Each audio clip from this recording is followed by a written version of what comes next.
Alright, sir, I'm ready when you are. Yeah, I gotta stop looking at Power Ranger stuff. No, never stop looking at Power Ranger Yeah, but stuff. we have to record stuff, so it's not probably the best thing to do. To be like, oh yeah, no, fucking Power Rangers. Alright. Which go see that movie. I know this isn't gonna make it on the podcast, but just fucking go see Power Rangers. Oh, we'll just call it a cold open. Yeah. There we go. Cool. Alright, hey everyone, we're Marvelous. We're back. I know, it seems like forever since we've been back. Probably because it has been forever since we're back. No, the Let's Plays are nice though. But today we're going to be talking about Marvel's new Netflix series, Iron Fist. Yeah, Danny Rand. We're going to be touching on a couple of things that we felt the show did well, things that we felt the show didn't do as well. Things that they did terribly. Yeah, because they're... And then the great stuff as well. The stuff that they just knocked it out of the park. Yeah, and then once we're done with that, I mean, if you want to hear us gripe about critics, we're going to gripe about critics. Yeah. So how do you want to start this, Zach? I mean... Well, I'd like to start by just saying, and we'll do our griping later, near the end, but let's just open with this. The critics are wrong. Yeah. And the main reason is because you have a TV show that is arguably much better than any of the television shows that are being put out on ABC and CW in terms of superhero fare. Yeah. You look at stuff that's getting pretty good reviews, and then you watch this and you think, well, hold the phone. This is rocking something like 15% on Rotten Tomatoes for critics. It doesn't make sense. Yeah. And the argument that they're all making is, this isn't as good as the other Netflix shows. And while that may be true, that's a really high ceiling. Yeah. The bar's set pretty high. Just because you don't reach that bar does not mean you are terrible. Yeah, which, I mean, and we need to establish that. I mean, yeah, is this the strongest of the Marvel Netflix series? No. But at the same time, though, on its own as a television show, is it, as a lot of critics are saying, terrible? One of the... No. To answer that, no. We don't think that it's terrible. And we're not just going on a basis that, yes, we are two guys who love Marvel. Yeah. But I think the big thing, in which we're going to get into in a moment, is this thing that I've been saying about Iron Man 2. And for anybody who's listened to any previous podcasts that we've been on, or anything that I've been on that even mentions Iron Man, yes, I am a huge Iron Man fan. Wait, you're an Iron Man fan? Shut up. No, we've gotten into this discussion before. Iron Man 2, in comparison to the other Iron Man movies and Avenger movies that are out, in comparison, it's not that great. No. I liken it a bit to the original Incredible Hulk. Not as many people like Thor like I do, so there are people who compare it to Thor and Thor Dark World. Yeah. But when you take Iron Man 2 out of the comparison, which I know some people may argue, well, you can't help but compare it to the other movies. If you take Iron Man 2 out of everything Marvel related and just look at it as a movie, it's a decent movie. It's a decent movie. And I think that's sort of where Iron Fist falls into as well. Yeah. It's still a lot of fun. Yeah. It's got issues, but let's start talking about the stuff that does good. Yes. We've got a list. We've got the good, the bad, the ugly, and the great, because we always want to try to end on a good note and also start on a good note. Yeah. So, I would say that in terms of how they handled most of their character arcs, Yep. They did a good job. Yeah. You have... Every single one of these Netflix series is a slow burn from start to finish. Yep. Some more so than others. Some more so than others. And there's something in every one of them that gets you from start to finish. Jessica Jones, it's a mystery. It's solving cases, being a private investigator with superpowers and not discovering her past, but helping fight this demon from her past, the Purple Man. Yep. In Daredevil, you have these, you know who the bad guy is, and it's a matter of how can we get this bad guy in prison, you Yep. know, like not just killing him, and it's Daredevil's struggle with himself, and it's got these amazing fight scenes in it. Luke Cage, it's about taking back the neighborhood from the people that have, you know, poisoned it with, you know, gangs and violence and stuff like that. And for this, it was all character driven. Yeah. It was all character driven. It was, yes, there's a bad guy, we have to beat the bad guy, but the really impressive stuff was Danny's character arc from start to finish. You Yep. know, he does not fit in. He hasn't been a part of normal society for 15 years. Yep. Ward and Joy Meacham. You know, Ward, we get introduced to a young Ward right at the beginning of this, and he's a dick. Yeah. And he stays a dick Yeah, he for does a long for time. the majority of the series. Yeah. Ward Meacham's story arc is an interesting one because I mean, we start out not liking the character, and I'm not saying that we're supposed to like Ward by the end of the season, but he does go through some significant character development, and albeit with one glaring plot hole that we were discussing a little bit beforehand. Are we going to try and not make this a spoiler? Well, I think that unfortunately we're probably going to have to, especially when we get to the latter part of this where we start talking about the inclusion of new characters near the end of it. So I think we're gonna have to spoil spoiler some- alert. Yeah, Spoiler alert. there's a situation in the season towards the end, which we're going to talk about because we feel that's where it kind of dipped Yeah. in quality. Quite a bit. But there's a point in which Ward kills his father, who in the story has been presumed dead for, God, like 15, 20 years? 13 years. 13 years, yeah. Because Danny's been gone for 15, and then Yeah, and then he died 2 years later. Yeah, Harold Meacham, played by what's his David name? Wenham. Faramir. Yeah, Faramir from the Lord of the Rings Yes. fandom. Fantastic character. He's a great actor, and I think he played the character really well up until the point where Ward, his son, kills him. But then you find out he's been alive again because he died of cancer, but the hand brought him back, a la what we see at the tail end of season 2 of Daredevil. Yeah. And any fans of the comic know that the hand has a habit of bringing people back from the dead. Yeah. But then, you know, but they don't really mention it ever again. Yeah. And then Ward leads Danny to believe that the hand killed him. And then... I think he just let Danny assumed the hand. Yeah, got Danny him, did. And Yeah. then Ward just didn't say anything. Yeah, Ward kind of was just like, yeah, that. We'll go with that. And then when everything kind of reaches a climax later on and we get all the bad guys in the same room and all the good guys in the same room, there's an opportunity there for someone to say, like, well, Ward tried to kill him and it didn't work. And then everyone can make, oh, no, Ward tried to kill him. But they tried to never kill do someone," that. But they never do that. And then at the very end, the very subpar final battle, Ward does kill his father. He shoots him and he falls off a building. Rand Enterprise. Yeah, Rand Enterprise. And then, they burn the body. And so it's like they hid that Ward killed Harold. And then they had him kill him again. And then they had him kill him again. So it's like, will they bring that up next season? No one ever knew that he killed him the first time, except for him. So, but anyways, plot hole. Ward has a great character arc. Albeit for that one plot albeit hole. for that one little thing. Danny has a great character arc. Yep. Joy has a pretty good character arc. Up It until the falters end. near the end because for some reason they just felt like, hey, next season, what if Joy wanted to kill Danny? How about that? But then it's not just that too. It's also Colleen Wing's character arc. Yep.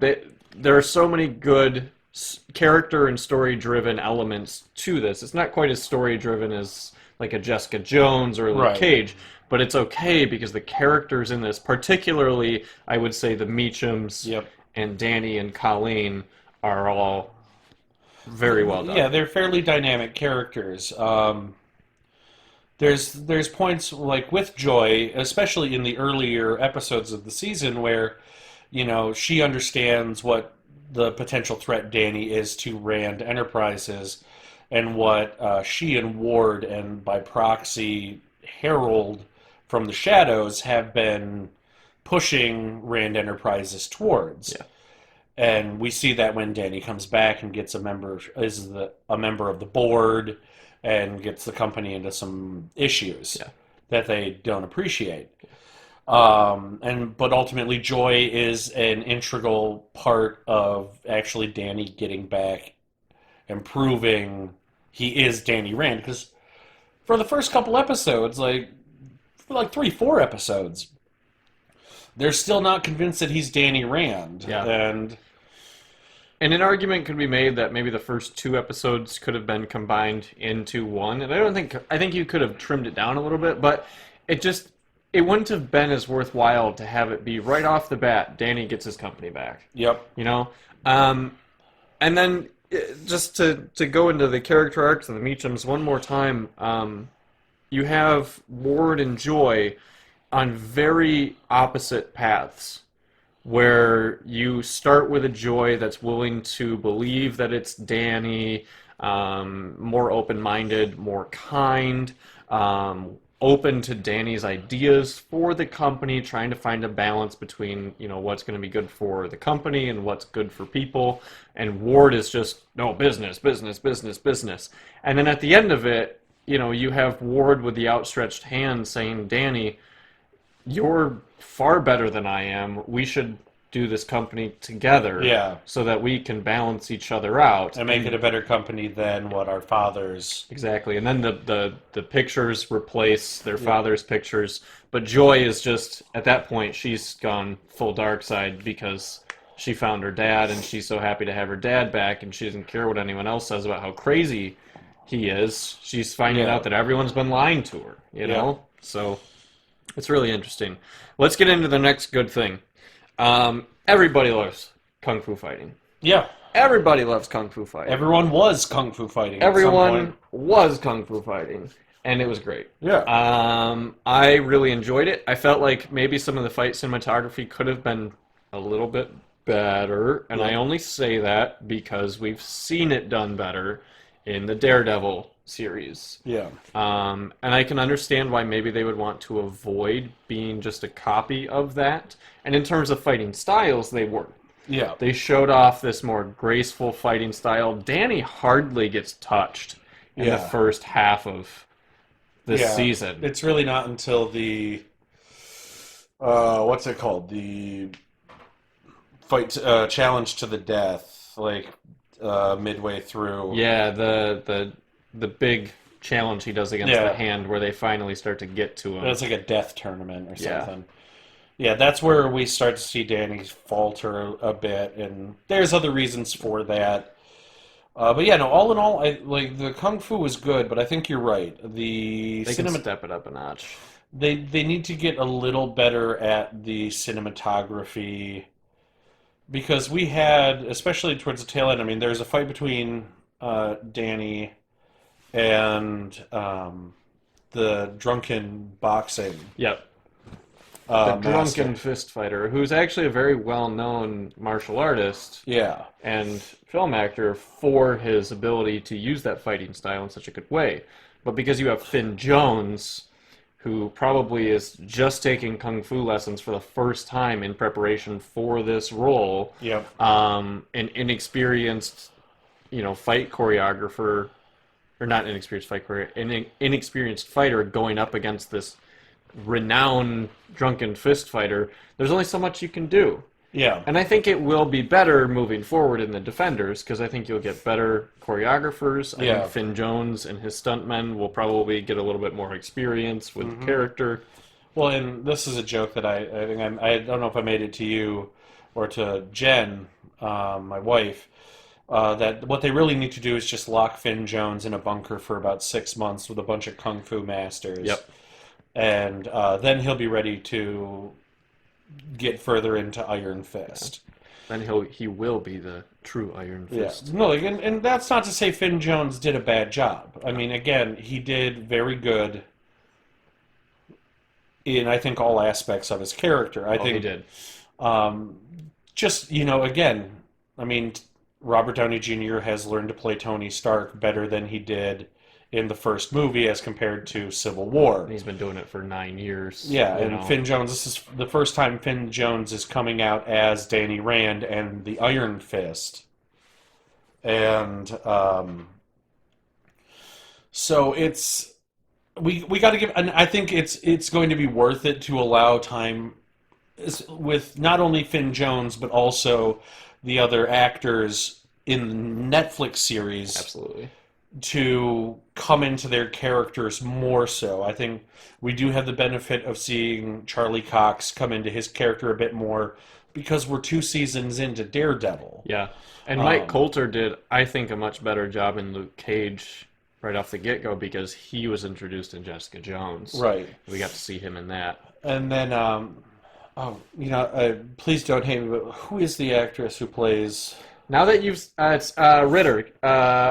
Kristen Ritter? Kristen Ritter. There we yeah. go. Okay. You said that, and I immediately was like, "Oh shoot, I forgot her name as well." No, Kristen Ritter. I think Kristen Ritter, and again, I will admit to not being as familiar with Jessica Jones and Luke Cage and even Danny Rand and the Iron Fist. But like, I feel like Kristen Ritter, I think she got off on the best foot. She did. She had it from day one. She really Yeah. did. I loved her. But I'm also really excited to see her dive deeper into the character of Jessica Jones. Absolutely. And so, I mean, yeah, I think Finn Jones is a good actor. Yeah. I enjoy watching him as Danny Rand and the Iron Fist, and I think he's only going to get better. I think He's only gonna get that better. that's the big thing. And also, I mean, the actress who plays Colleen Wing, Jessica Henwick. Jessica Henwick, I loved her, I even did too. with a little bit of the ham-fisted betrayal arc that they, again, threw in the last, like, 4 episodes of the season. Yeah. Um, That could have been handled better. We'll get into that. but no, she was great. Like, Yeah. Colleen Wing was an incredible character. Jessica Henwick played that to a T, and it was really nice to see. Um, Aside from Luke Cage and probably Claire, we don't have a lot of non-white heroes in these Netflix series so far. Yeah. And we'll get into this as well later when we talk about critics again. A lot of criticism has been levied against this show for having the white savior character arc. But honestly, Colleen Wing was probably a better character than Danny was in this show. in some aspects. In I some would aspects. say. Again, the last 4 episodes, really. Last 4 or 5, the whole, like, secretly part of the hand that's not actually the hand thing, I was like, But is the that's hand and- weak. yeah. That's weak. No, I think she was a good as a character. She was really good, and I appreciated that she was a strong female character who didn't need Danny to save her. No. And there wasn't really a point, at least early on in the series, where I felt that he was saving her in any aspect. She could handle herself. I mean, for goodness sake, like the cage fighting scenes, she's just brutal. She's a monster. And so it's like I was never worried about, Colleen Wing as a character, falling into I need Danny to affirm myself or save me. Like even after the whole thing with the hand falls apart, like she's very much her own. Like she's the one who fights Bakudo. She is. It's not Danny. No. She kicks a sword fragment into his knee. Yeah. How cool is that? Danny doesn't do anything like that in this show. And so it's like He even wants to jump in at a certain point, and Davos is like, no, it's her fight. And it's like, yeah, you're right. It is her fight. and Let her have it. she wins it. And Yeah, so handily. So yeah. But no, all in all, I think a lot of the character arcs are really good. I do think the character of Colleen Wing does stand out a lot. Yeah, I think she is a good foil to Danny I do too. because, especially early on, she's very skeptical. I mean, here is literally some white guy who's like, "Oh yeah, I know kung fu." It's like, okay, Keanu, cool. Put some shoes on. Yeah, right. But no, but then like they learn to appreciate each other for who they are and find the kinship in their upbringing. Yeah. And these Netflix shows have been really good at having believable romances Yeah, every single time. Every yeah. single time. Matt Murdock and oh shoot, I'm just forgetting names all over the place. Um, the Oh, what's her name don't. from Daredevil? I watch these shows, I go through them so much, and then I forgot the names right away. But anyways, it's I'm just Yeah, we got to thinking look it up. We got. they have it. Well, they have the one romance with Claire. Yeah, Claire has a romance with I was Matt and also with Luke. I was so which is worried there really- was going to be a romance with. With Claire in this. No, but the romance that Colleen and Danny have is just as good as the other ones, for sure. Karen Page. Karen Page. That's thank who. you. Yeah. So Karen Page and Matt Murdock have an exceptional romance arc in Daredevil season 2. Yeah. Which I think, really if I liked remember it. correctly, doesn't pan out. No, it does not. No, but And- that's the thing, though. It's a realistic romance. Yeah. You know, not everything is going to be. This is the first time they've had a romance in the show that's really like panned out. Yeah. You know, through Well, the and whole I season. and I think that is because Danny up front was like, I am Danny Rand, but I am also the Iron Fist. Like he didn't necessarily hide very well that, or at all, that he was No. the Iron Fist. Well, and part of that was, you know, not being around a normal society for yeah, 15 where years. everyone knew he was the Iron Fist in Kunlun. Let's talk about the Iron Fist, though, Yeah. because this is something that gets kind of stuck between the good and the bad. Yeah. Because it looked really good. Stylized very well. Stylized, you get this sense that it is chi energy built up in his hand, and you get to see it used in many different ways. You get to see it, one, just to punch stuff really hard. Yep. Also, his hand is basically indestructible when it's like that. Yeah, he And he punches can heal. like, yeah, brass knuckles, he breaks rifles. Breaks through a hatchet. Yeah. That was really cool. He punches the floor of one of the Rand No, the Enterprise executive floors, suites. the executive suite. He punches the floor and causes like a shockwave to go throughout the whole floor, and he just wrecks that whole floor of the building. It was really Yeah. cool. That was kind of the climactic Iron Fist moment.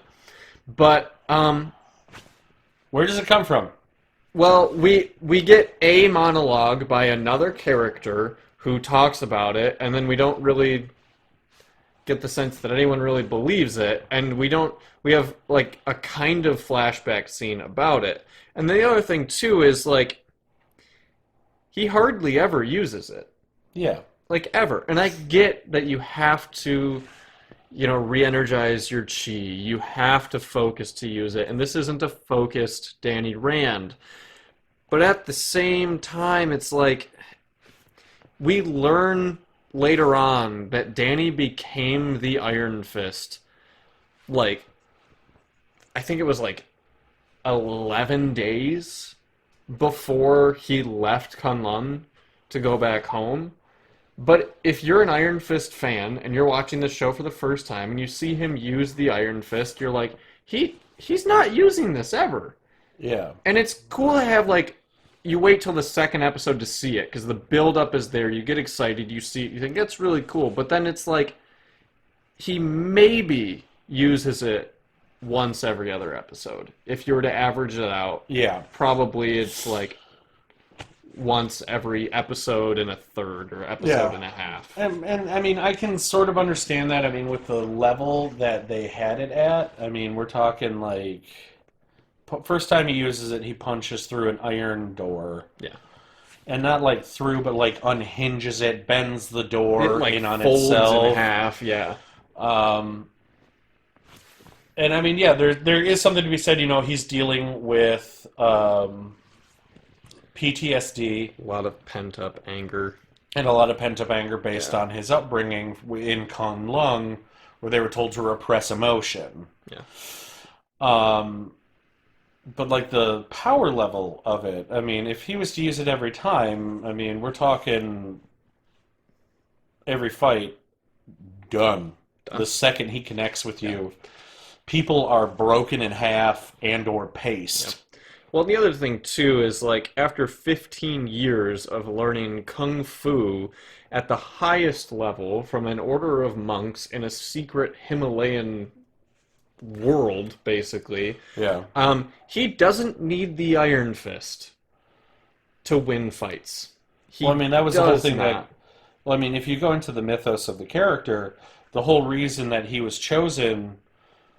um, he was chosen to make an attempt to become the Iron Fist. He was already badass enough. Well, Like, yeah, no, you have to be to get the Iron Fist. you had to be undefeated. Yeah.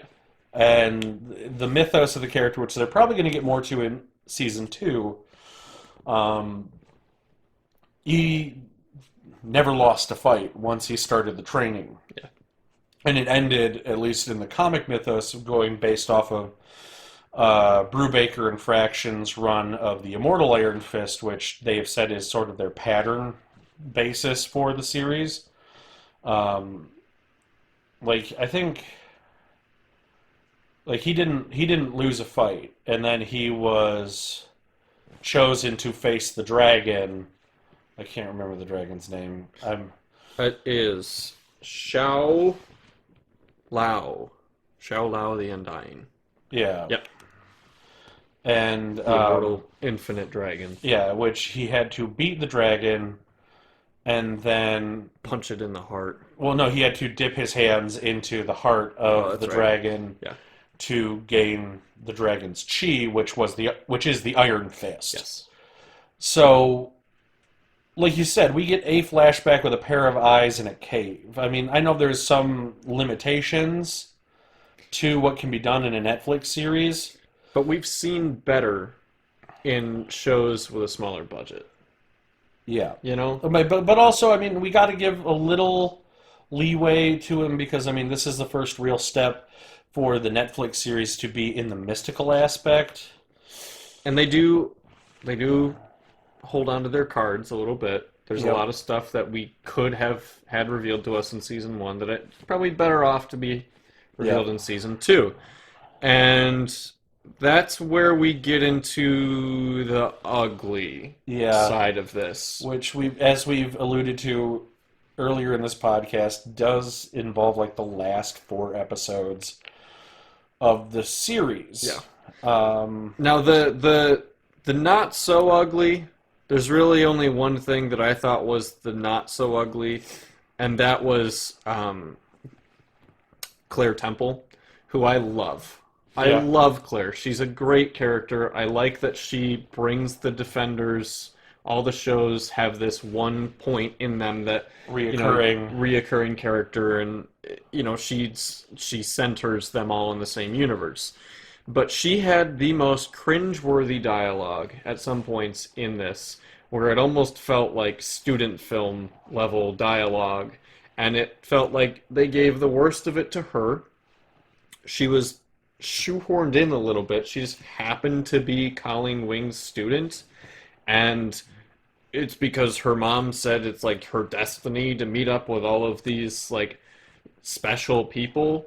And then also like in the matter of like a few weeks, Colleen can teach her martial arts enough that she can beat like Bakuto's like bodyguards who've been training at this their entire lives. That doesn't make any sense.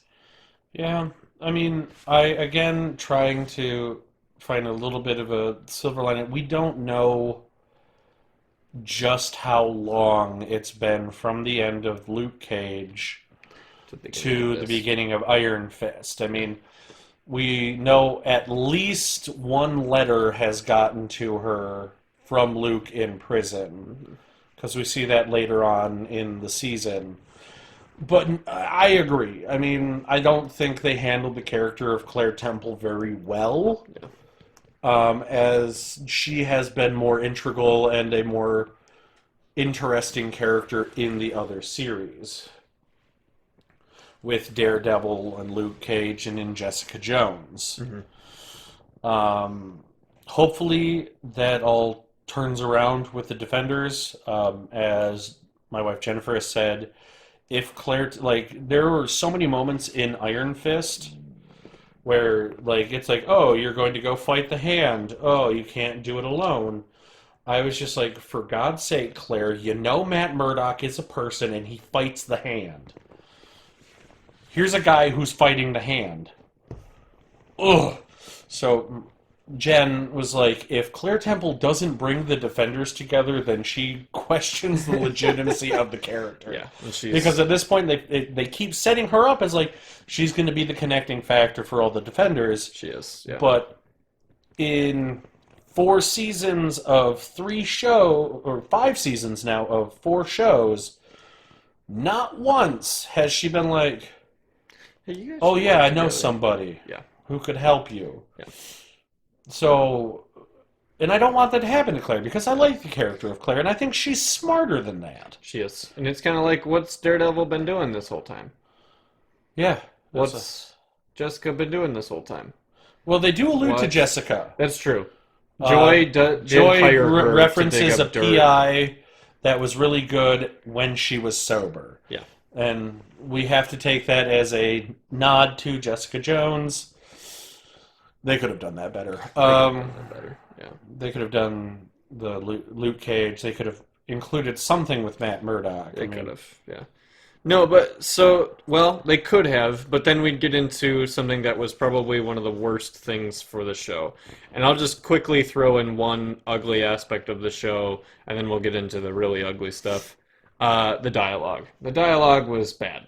This was when you do stuff like this, you're supposed to do the show, don't tell Yep. kind of thing, and we got a lot of telling, and we got a lot of kind of soap opera-esque dialogue between characters. Like, Yeah. hey, can you just leave us alone for a minute so just the two of us can talk? Because otherwise we have to have a third camera angle, and we wouldn't want to have to waste our actors' time with that. It's like, you gotta find a way to create realistic dialogue between your characters that doesn't feel staged. Yeah. It doesn't feel like you're just trying to progress the plot. Like, and that's where I feel Marvel has excelled in many ways, and this was a bit of a speed bump. Yeah. But you know, you got there's nowhere to go but up now. Yeah. You know, the Defenders will have a better writer for sure, and hopefully Iron Fist 2 can polish that up. Yeah, which I think they will. Yeah, the really bad stuff. Okay, so you have to start this off. Yep.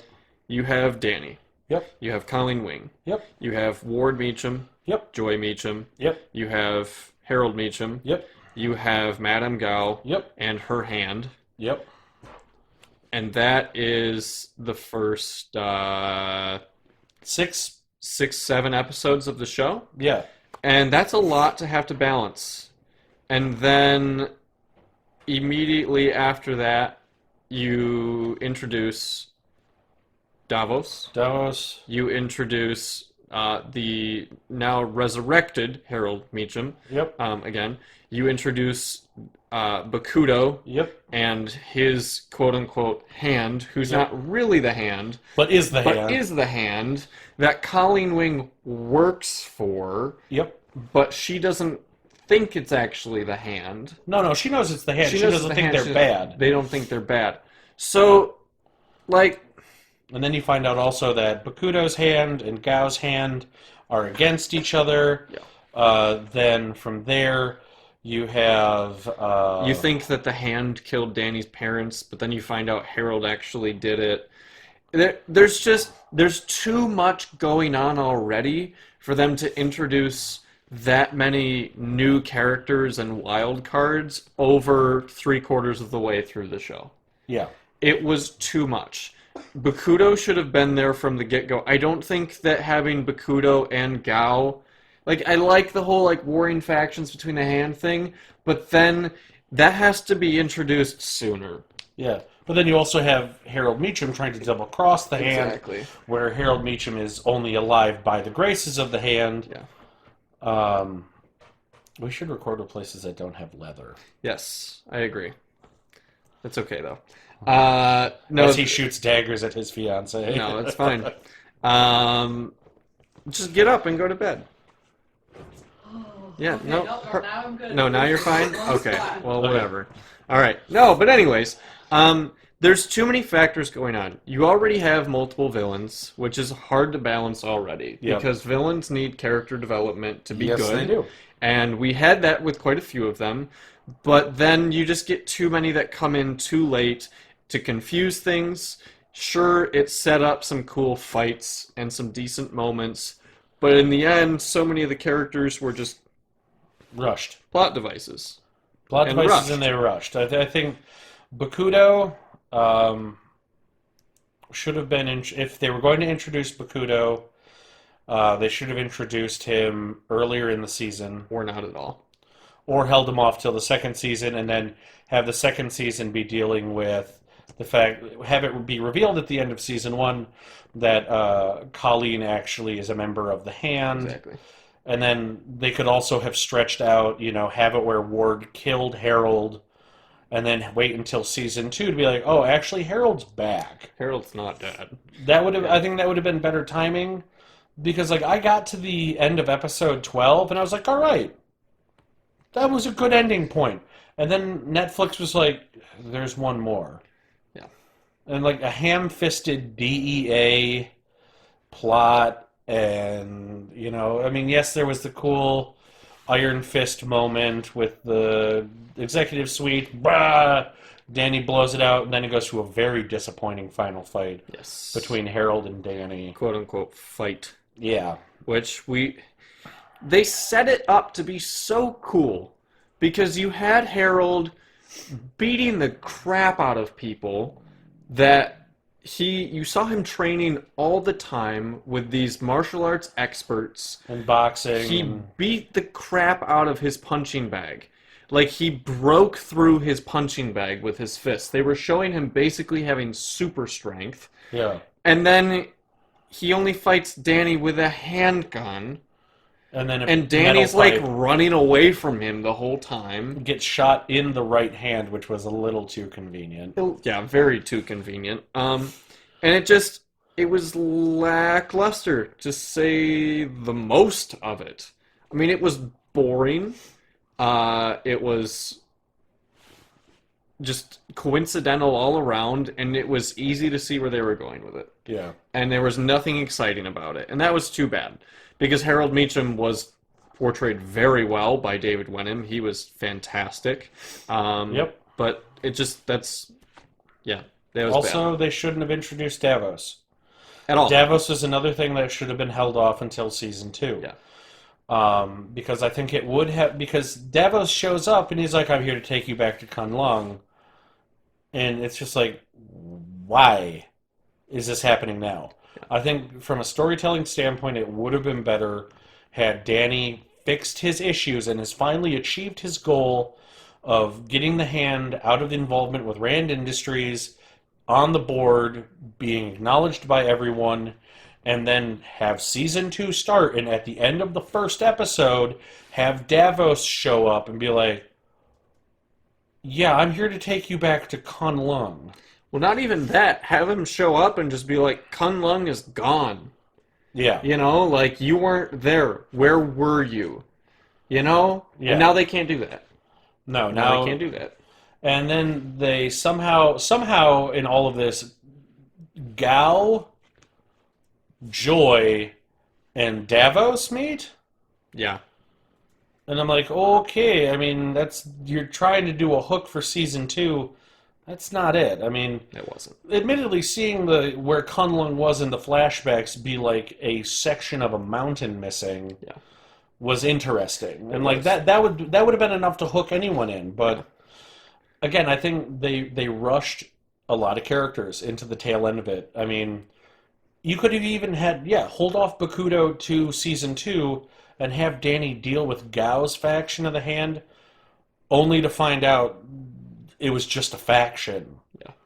And then have Bakudo show up and have the whole, again, sometimes I think we should record a podcast talk about, because we always seem to rewrite stuff. Yeah. How would Um, we rewrite this could have done it franchise, and better. this franchise, and this franchise? They already have the how it should have ended. Maybe we should just call those people and be like, "Hey, what? We have ideas for you. Yeah. Give us money." Do you want to be on a team? No, but yeah, you're absolutely right. It just we probably could write Iron Fist better than how it was written At because least an overarching plot. yeah. Well, and it comes down to, yes, these shows are a slow burn. They're a mini series. You have to fill 13 episodes worth of content. But you still need to have a story that It's makes cohesive. sense. Yes. And so sometimes simple is not always bad. No, and I think in a miniseries, especially when you know that there's going to be more after it involving the same characters, that's where you let these smaller, sometimes simpler stories really shine. You give it the time to really convey what you want the story to be and how you want it to be presented to the audience. Yep. I feel really dirty saying this, but the last 4 episodes of Iron Fist remind me of what DC is doing with the Justice League. Yeah, a little bit. Like, they're A little like, bit. we gotta introduce all this stuff before the Defenders comes out. Let's kick this shit to 11. And Yeah. Well, and the other thing too is when you simplify things, yeah, it allows you to do things that you otherwise wouldn't be able to do. yeah, Like, you think about Doctor Strange. Doctor Strange introduced a lot of really weird shit yep, into the Marvel Universe. And it didn't tell an overly complicated story to do that. Because if it did, all Ooh, of that would've been stuff lost. would just fall off the wayside. You wouldn't get it. And in Iron Fist, we kind of got introduced to some weird stuff. yeah, But for the most part, the multitude of characters took over from the legend of the Iron Fist. yeah, And the Iron Fist became more of a plot device than it did a character. And they needed to embrace the weird stuff more, Yeah. and they didn't, and it's really disappointing. yeah. They got Danny Rand right, but as they show in the show, Danny Rand and the Iron Fist are a package deal. Yeah. And I think they focused a bit too much on Danny, and they could have stood to have paid the same amount of attention to the Iron Fist. Yes. Especially considering that was an entire plot point. Yeah. But okay, enough about the bad and the ugly. Let's get into the great. So I think that the great that we got here were a few of our performances. Yep. We're going to Yep. say for sure the Meachums. Yeah. The Meachums were great in terms of the performances given.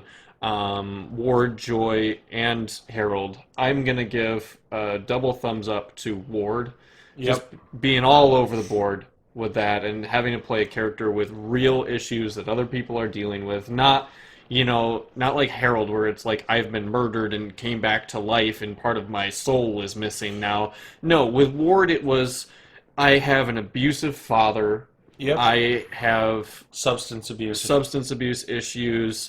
There's a little bit of political commentary about this, about the role of corporations in America. Yep. And you believe what you want about that. It has a toll on people Yeah. there, and he does have to sacrifice a little bit of his conscience to make some of the decisions that he makes. And it just, the stuff he has to deal with is real life stuff. Yeah. And I liked that. And then obviously, Jessica Henwick is Colleen Wing. I didn't like the last part of her arc with the whole hand thing. Again, it's like you said, it was ham-fisted, and it was It was rushed. rushed, and I didn't like it. But her performance, Jessica Henwick's performance as Colleen Wing, and especially earlier and in the meat of the show was Yeah. just two thumbs up. And then getting to see Finn Jones play Danny Rand again alongside Charlie Cox and Kristen Ritter and Luke Cage gonna be is exciting. going to be amazing. And that's the thing that this show had to get right more than anything else, because that's the thing that has to come back, and that's Finn Jones. Yeah. Finn Jones was incredible as Danny Rand. There's room for improvement, Yeah. There's But defi- that's for any but production. but good. Yeah. I don't want them to peak right away. Yeah, That's no, fine. and I think the show touched, like you said, with a bit of the commentary of corporate America. You know, I think one of the things that I found really appealing to the show in a weird way that I thought was a good message, it's like they show kind of the uglier side Business. of business and also the mental health Oh yeah. programs in America. You know, it's like they're, because they have Danny committed and you're out in 72 hours, and then, you know, they have, JK. yeah. Oh and- well. So, I mean, and, you know, that's not an easy thing to deal with, and there is definitely, not to get too deep into the issue, there are improvements that need to be made in the United States for dealing with that, and it was interesting to see that commentary sort of come in with it. Yeah. People Um, think they're doing the right thing, you know, and then they're there, and it's just everyone is so keen on diagnosing them with a problem, and not actually listening to what they're saying, and it shows that it can be a bit cyclical. Yeah, and it's a murky situation to be yeah. in. But yeah, no. So all in all, despite what professional critics say, because we are not professional critics, No. we are two comic book nerds sitting on a fans. couch, talking about Marvel. I liked Iron Fist. Yeah. I enjoyed watching the show. Again, does it need to improve in places? Yeah, but so did season 2 of Daredevil.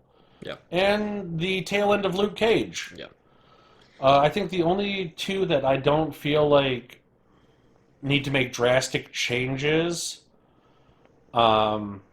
Jessica Jones. Jessica Jones and John Bernthal as the Punisher, because the Punisher is meant to be a psychopath, and John Bernthal.